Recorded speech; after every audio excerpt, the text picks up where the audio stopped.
I said, has he not told you about Madonna? And she went, no. I said, well, he was her first boyfriend.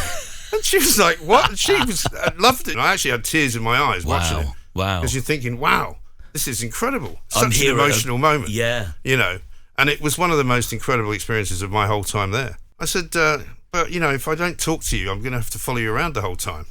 And he said, why don't you just F off? Virgin Radio 80s Plus. Mike Graham, hello. Hello, Steve. How are you? I'm really well. It's a thrill to have you here in Listen, the I'm Virgin delighted Radio. because normally I have you in my studio. It's the first time I've been in yours, and so, you know, it's very nice. Reciprocation. It's a great thing. I want to get the embarrassing stuff out of the way first. You are such a great broadcaster. Oh, thank you. You really are.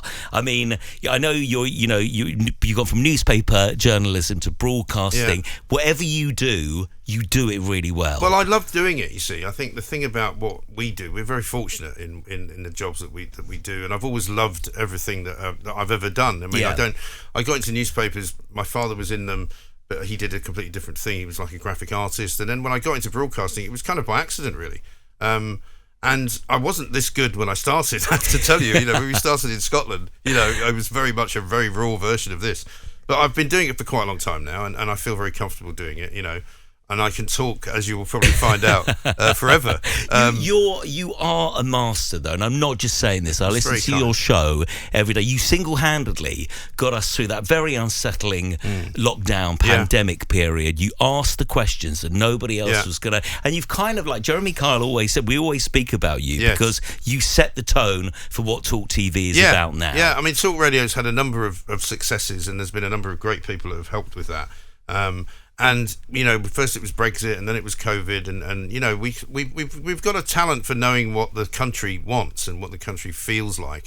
And you know, what we don't do is kowtow to politicians and go along with whatever narrative they want us to go along with. You know, and so that makes us unpopular with some people, but we've become more and more popular with the years that we've been doing it. So I'm very proud of what we've created, really. Yeah, and I know you love doing it. Yeah, I do. And the listeners love you. The listeners love you. They're on your side. They want to be part of it. They really do. It's a special thing going on. I think so. And you know that, you know, if you're in communication with people like we are, when we take phone calls all the time, and so we hear what people's concerns are, they feel very passionately about a lot of things, and they do feel sometimes that the politicians have let them down and that they don't feel represented. And they have a voice with us as well, which I also don't really have anywhere else. Yeah.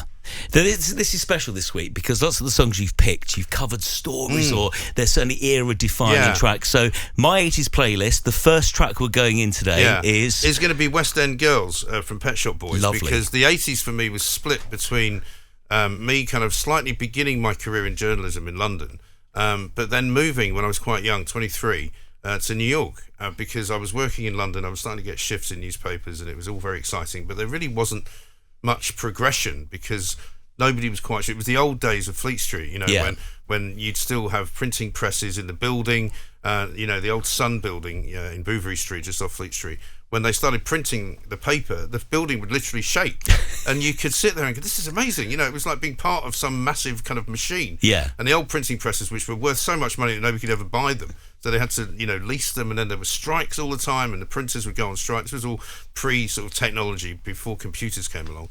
And it was a magical kind of place to be, but I kept talking to people, and they kept saying, well, you know, the thing is, you know, I've been doing shifts here for about 5 years, nobody's offered me a job. It's really hard to get a job. Nobody really knows what's happening. And I had an opportunity to go to America, which was partially driven by a girlfriend that I had. And I just thought, well, why not? I was 23. I literally went with $100. But before I left London, Pet Shop Boys and that song, the West End Girls, were just kind of summed up what London life was like for me. And it's I still play it now. I still listen to it now. For me, it sort of encapsulates that London that I was discovering. I was born and raised in London, and I've always loved it as a city. So it would have to be that one to kick it off with. And then I went to America, and that was a whole new experience again, because suddenly I was in Manhattan. Because at first my girlfriend that I moved in with lived in Queens, which is out by the airport. And I thought to myself, you know, I haven't moved to America to live in Queens. I've moved to New York to live in New York City. In the thick of it. I want to be in Manhattan, you know. So I managed to get an apartment there.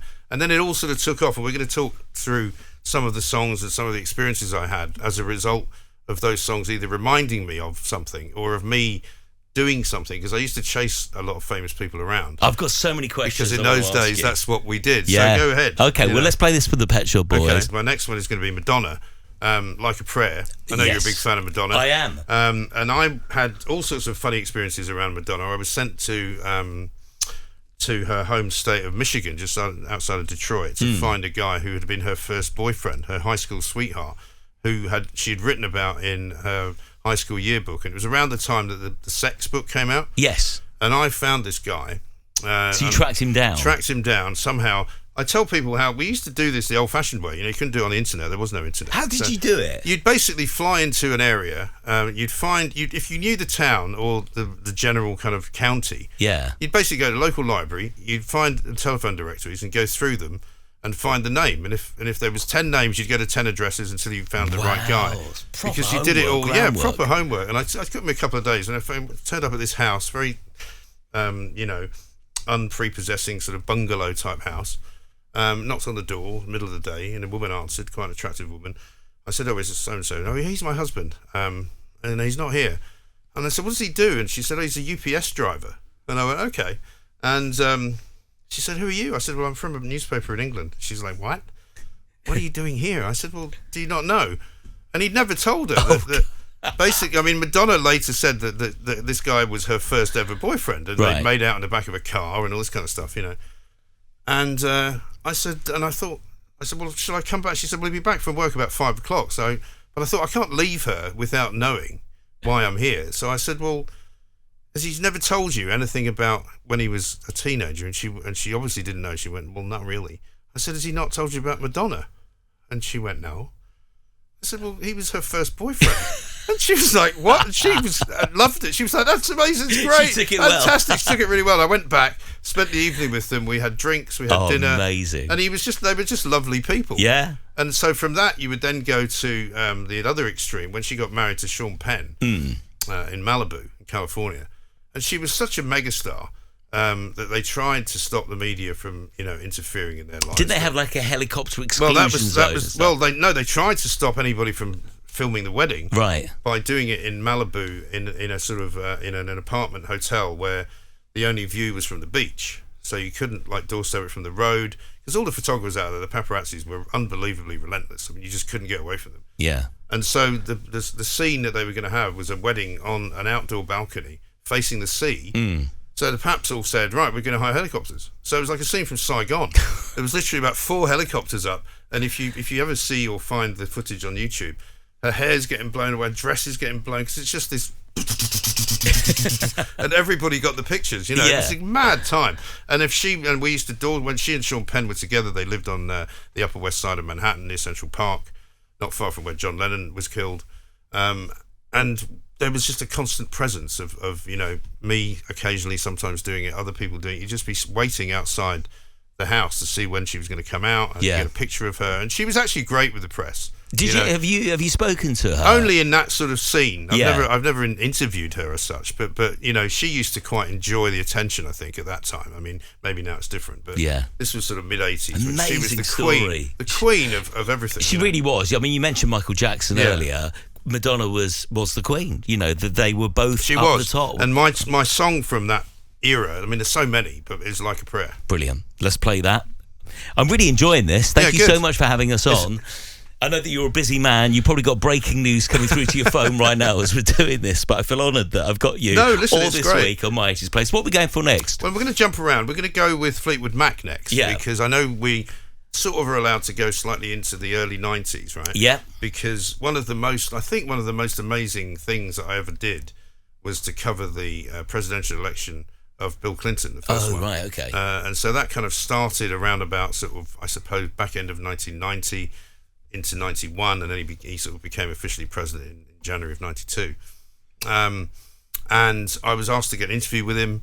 I was told when he got the nomination that under no circumstances would they accept if I didn't get an interview. And I thought, well, how am I going to get an interview with Bill Clinton? And because the American sort of PRs and the political people don't care about Britain, they just couldn't care less. Yeah. And I kept pressing him and saying, there was a party at the Ritz in New York for Clinton winning the nomination, and they said to me, "Look, you've just got to get a few words with him somehow."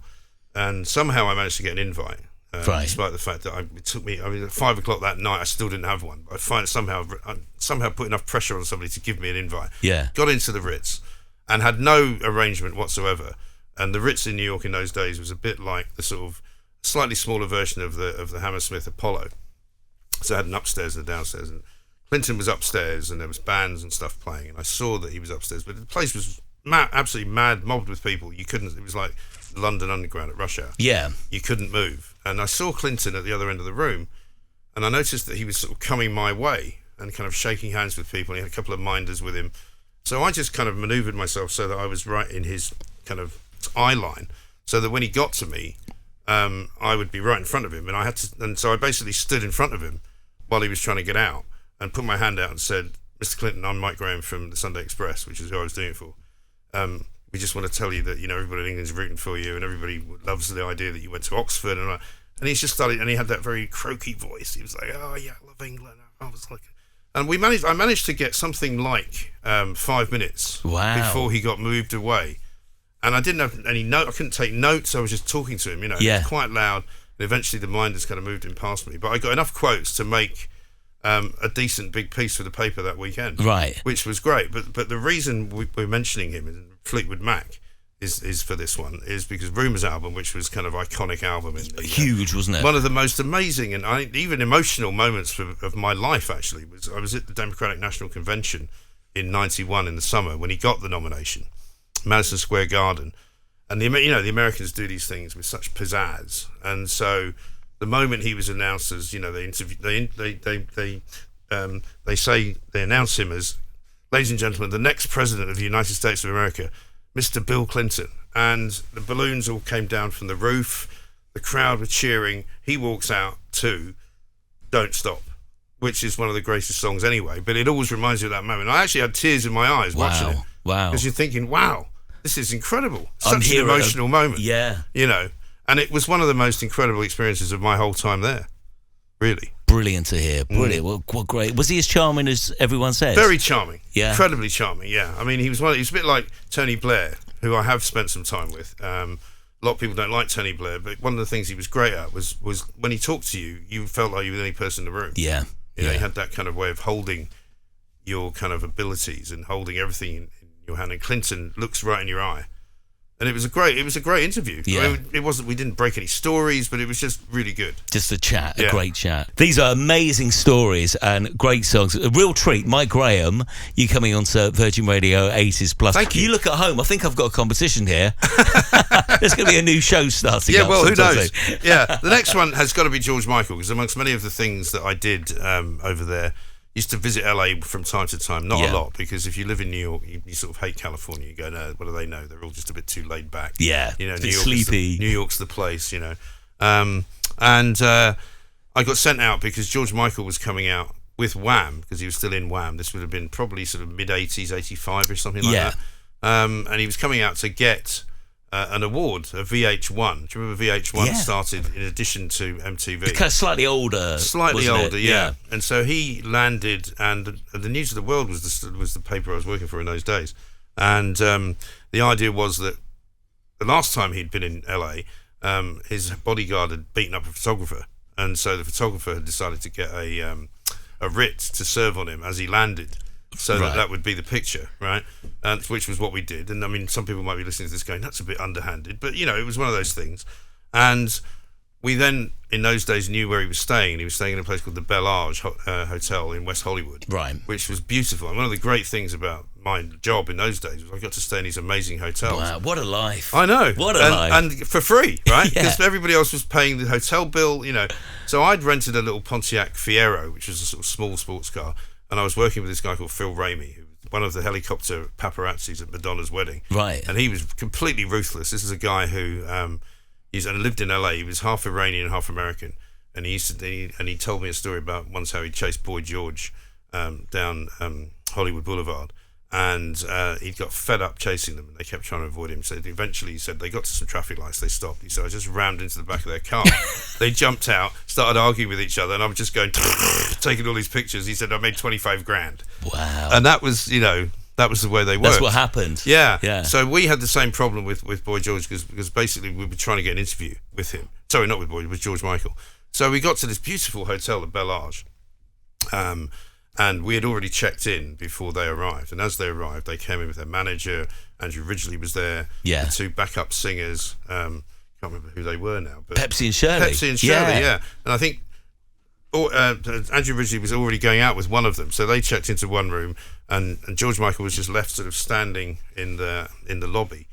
And I went up to him and I just said, "Hi George, I'm Mike Graham from the News World in London." He just sort of looked at me. Yeah. I said, "Is there any chance you'd give us a quick interview?" He went, "No." I said, "But you know, if I don't talk to you, I'm going to have to follow you around the whole time." And he said, "Why don't you just F off?"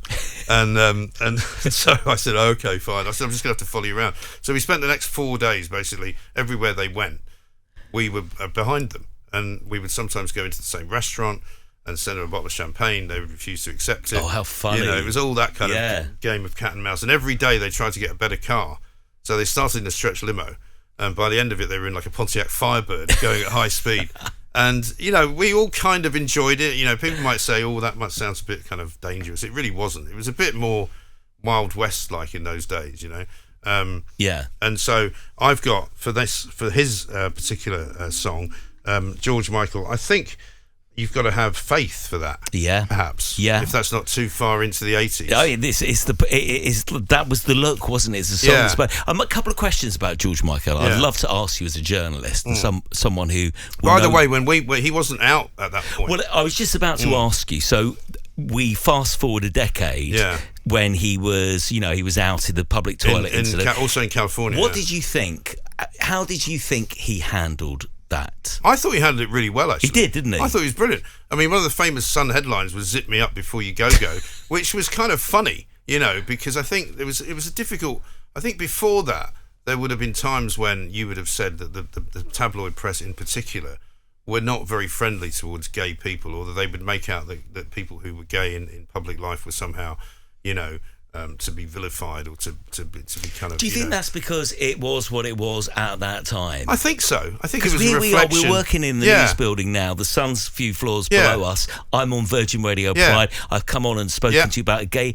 The company's just moved. Things have just moved. I think so, but also in a way, I thought that the way that everybody reacted to George Michael coming out in that way, everybody sort of found it funny. Yeah. And then he did the video, which was also really funny. In the public toilet, wasn't it? In the public toilet.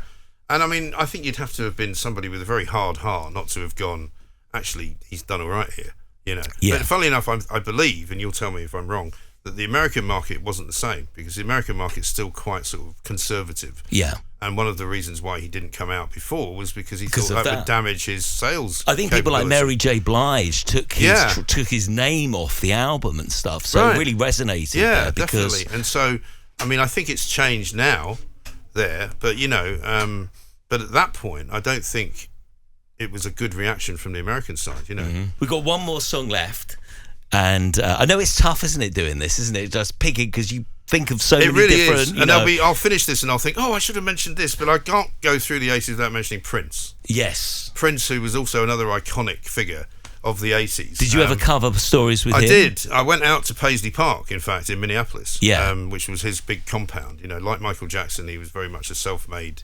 musician, and everything to do with him was under his own control. And in fact, people were very kind of protective of him in Minneapolis, because he did a lot of good things for the community. He did an awful lot of good things for the city of Minneapolis, and they saw him as a kind of hero, you know. Yeah. And I happen to think he was an incredibly talented guy. You know, I've got "Kiss" as the song. Oh, I love which I love, right? But the reason I went out there originally was because we'd been contacted somehow by I think he had a stepsister who was slightly, shall we say, not as well off as him. She was down on her luck.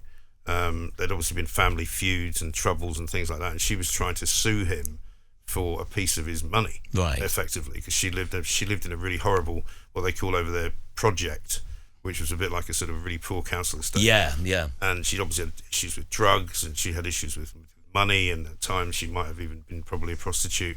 So we went out and interviewed her and tried to take her to Paisley Park to meet him. Wow. Because she was like, "Would you do that for me?" So we tried. We never got in. You never got in. And we got told that we shouldn't really hang around too much because something bad might happen.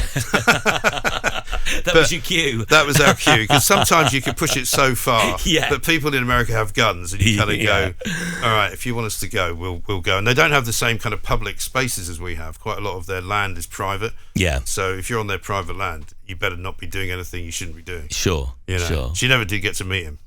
And I think she died some years later. Oh, how sad. You know. But those were the kind of things we did. It was just, you never knew what the day was going to bring. You'd wake up in the morning, you could be on a flight to Puerto Rico, you could be on a flight to Brazil, you could be going to LA, you could be just going down to the local courthouse to watch some court case. I mean, the Mafia thing, I suppose I shouldn't end this without telling you about the Mafia, where we were in Costello, so I don't really think we spent a lot of time in the bar. But it had a phone box in it, and so that was the only way people would get hold of you, because nobody had mobile phones. Yeah. So people would ring Costello's to get hold of you. Yeah, is Mike Graham there, or is Mickey Brennan there, who was a photographer I worked with? And got a call from our friend at the New York Post, who was their picture editor, and Mickey was a photographer, and he got a call, and he came back to the bar and he said, right, let's go. I said, what's happened? He said, Big Paul Castellano's been assassinated. And he was the guy who was the head of the Gambino crime family, but had been arrested and had decided to give state's evidence. So he'd gone over to the other side, and he was involved in a court case which had just begun that morning. Yeah. In sort of South End, down by the Trade Centre, actually, Centre Street, down in Manhattan. And he'd got in a car at the end of the day, been driven up, Lincoln Town car probably, been driven up to a place called Sparks Steakhouse on 45th Street, between 2nd and 3rd, which was the next street up from where we were. And we walked round there, and sure enough, there was the big Lincoln Town car with a guy who was sitting in the driver's seat with a bullet in his head, straight in the front of his forehead, a little bit of blood running out of it. And in the back door was open. Big Paul Castellano was lying on the street with his feet still in the car, but also with a bullet wound at the side of his right ear. And Mickey Brennan took the pictures. You can find the pictures on Google if you look for them. And that was us. We got that picture. And the guys who shot them had just literally dropped their guns like they do in the movies and walked off into the rush hour. It is like a scene from a movie, isn't it? Because it was 5 o'clock in the afternoon. Yeah. On a Monday. Wow. I think. And they just walked off into the crowd, because in Manhattan it was so crowded nobody would know who you were. No. Gosh. So just incredible, you know. So my final, I suppose, song for that, because I think that night I went to see Duran Duran, The Reflex. Yes. I'll give you that for the 80s, because Duran Duran, again, another great band. And it just always reminds me of that day. Yeah. You know? Amazing stuff. So that would have been back in what, kind of 84-ish? Something like that. It was Duran Duran's kind of first comeback tour. Yeah. I suppose you might say. Yeah. And they were playing not a massive venue in sort of Midtown Manhattan. And I happened to know the manager at the time, who was a guy called Pete Rudge, who had been the manager of the Rolling Stones. Yeah. But had a bit of a tax problem, and had to pay the IRS $1 million. Wow. Because, and apparently he'd said to Mick Jagger, can you help me out? And he went, no. That's what friends are for, isn't exactly, it? right. Mike, an absolute privilege to spend this week with you on My 80s Place, and I just want to say, you know, I love the fact I've got to know you and work with you. Me too. You are a legend. Listen, the feeling's mutual. And such a nice guy, such a great broadcaster. Thank you. There's a lot of respect. And thank you so much for asking me to do this, because, you know, I love music more than probably anything else. Yeah. In addition to what I do in life. I know you often get me on and we talk about stuff. stuff. Yeah, I'm never far away from listening to something new, or, you know, something my kids have brought me or told me about. You know, and I'm constantly listening to new stuff. And I love listening to Virgin, obviously. I think it's great. And you're on Monday to Friday. I Monday love to all the Friday. work. 10 till 1. 10 Brilliant till 1. mid-morning show. Yeah. Plank of the Week. Plank of the Week every Friday night, 7 o'clock. And then I make the odd appearance on the evening shows, you know, from time to time. Jeremy Kyle and The Talk, Keep doing what you're doing. You're an amazing person and broadcaster. Thank you so much. Not at all. Very kind.